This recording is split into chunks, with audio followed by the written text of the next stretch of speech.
Good morning. Welcome once again to Martini Lounge Radio's Corner Table. My guest this morning is at-large Philadelphia City Councilman Frank Rizzo. And Frank recently won re-election, and we congratulate him on that. And I'm breathing a sigh of relief because maybe if he didn't win re-election, he'd have my job. But he has a job, and we'll talk to him about that job and a lot of other things, all that we can squeeze into the show. Now, Councilman Rizzo is, of course, the son of former Mayor and Police Commissioner Frank Rizzo. The councilman spent many years with Pico Energy back when it was Philadelphia Electric, right? Yeah, and you're one of the few guys that remember that. I remember that. And the councilman was a colleague of mine a few years ago at 950 WPEN. You may recall he had a Saturday talk show on the station of the Star. So join me in welcoming Philadelphia City Councilman Frank Rizzo. But first, this important message, and they're always very important. We'll be right back. Frank, good morning and welcome to the show. It's good to have you here. Good to see you again, Art. Now, before we go anywhere else, we're on Main Street in Manayunk. And what a place. Yeah, it's a great place, especially when it snows and it's icy, but we won't go there.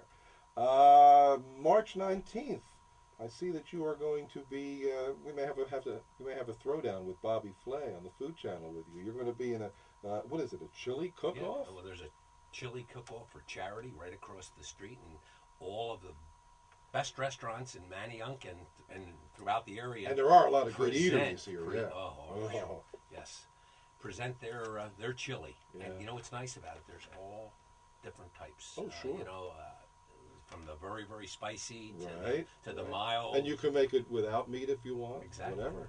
I even had turkey chili, which, that's cool. Yeah, which sure. I enjoyed. Yeah. And so what I do is I skip lunch that day. Certainly. And it's at night, right? It's in the evening. And it's a lot of fun. Yeah, 5:30 to 7:30. Exactly. And it's at the Manayunk Brewery and Restaurant, which is at 4120 Main Street in Manayunk, right across from this very radio station. Right at the bottom of Schurz Lane. Yeah, and that's the 19th. That's Wednesday of this week coming up? 19th? No, I don't think so. That 19th's 2 weeks from now. Okay. Yesterday's the 6th, right? Oh yeah, but see what we're doing. I'm going to air this the week before, so he'll edit that out. Oh, I'm sorry. Yeah, what is it? Wednesday? Is it? Yeah. Anyway, we'll fix that. We'll fix that. So later in the week, you stop by. How can people need to buy tickets? Do they get an invitation or just show up? I think that there are many people invited guests. Okay. And I think that most of the folks there are volunteers and again, there's a lot of money raised for charity. A lot of people come in, and after the chili tasting is over, then it's served. And being with Martini Lounge Radio, I have to ask: is there a martini available? There is a martini. Some adult beverage. There, and lots of nice beverages from coffee, tea, soda to that martini. Yes. Now, many people know you. You've been on the radio. You were on WWDB, as I mentioned, and you were a colleague of mine at WPEN. And you worked for Pico for many years. What drove you into politics? Was your dad an influence in this kind of thing? Well, I never really had an interest in politics because I had a career. Sure. Obviously, I was always politically involved. I always liked to follow the national, state, and local scene. Right. But my dad was such a presence that there was only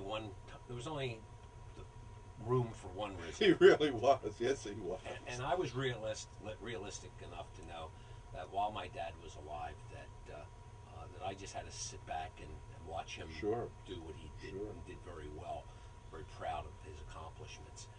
But when he died in 1991, some of my friends suggested that I should consider involving myself in politics, and in 1995 I was elected as an at-large member of City Council, and here I am today.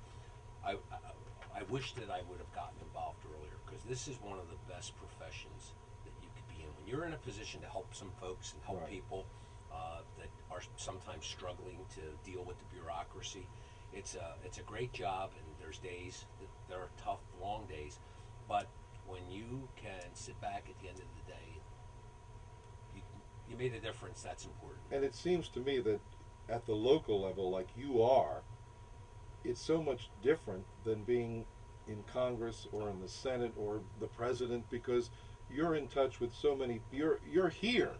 No, I don't think their congressman ever got asked to help fill a pothole. You No, know, there's no. the quality of life stuff is what we Right. deal with. Right.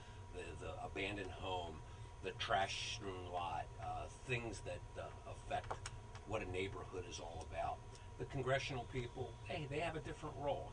It's a whole Right. different deal. Right. The United States Senate.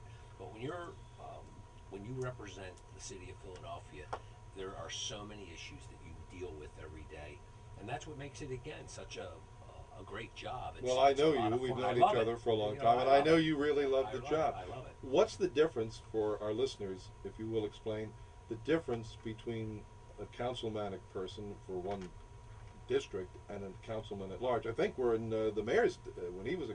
Fourth councilmanic yeah, district. we're here in Manioc. Where Michael Nutter served for Right. many years, and now Mayor Nutter. What's the difference? Well, there are 17 members of City Council.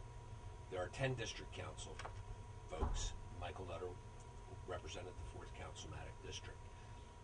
The difference between the at-large member, I'm an elected at-large member, is that I represent the entire city of Philadelphia. There are no geographic boundaries. I represent the folks in the Northeast, Someone South could call you from the Philadelphia. Northeast or There's West no, Philly. and that's yeah. what I love. I would not enjoy being a district council person because of if Mrs. So-and-so needed some help in West Philly or in Germantown or South Philly in the Northeast, I would not feel good about responding and say, look, it's not my district, I can't help you. Right. But when you're at large, You so can do it. There are 10 in district council people and 7 at large. And fortunately, I have one of those seats, and like you mentioned, just got reelected, and looking forward to 3 years, 10 months. Now, what committees are you on?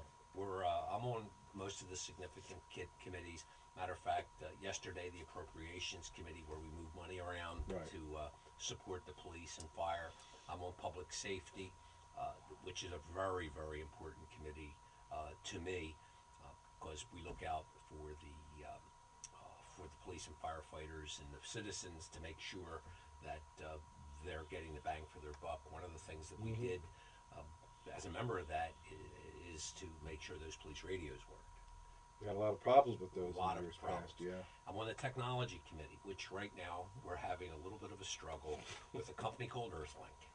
And Earthlink came here suggesting that they could provide internet access for free, almost. And then we realized that maybe that wasn't a good idea. And they just announced just recently, within the last few weeks, that they are out of the municipal Wi-Fi business.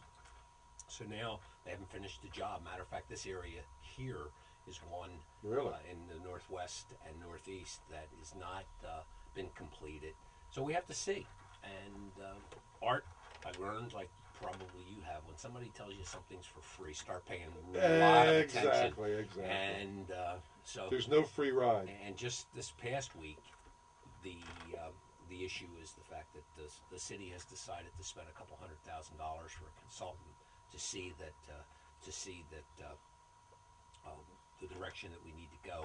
And our friend Irv Homer used to Yes. use an expression Yes. at WWDB: "The camel has its nose under the tent." That's Remember right. that? Of Remember Irv course. saying Of that? course. Yes, And, I do. The camel has its nose under the tent with Wireless Philadelphia. Yeah. This is the first $200,000 of public money that we can really nail down. There were thousands of dollars spent indirectly to support this project, but again, the quote of the camel has its nose under the tent, and I don't know if he's going to get into the tent, but I think it's going to wind up costing us and the taxpayers of this city a significant amount of money to bail us out of this endeavor. Yeah.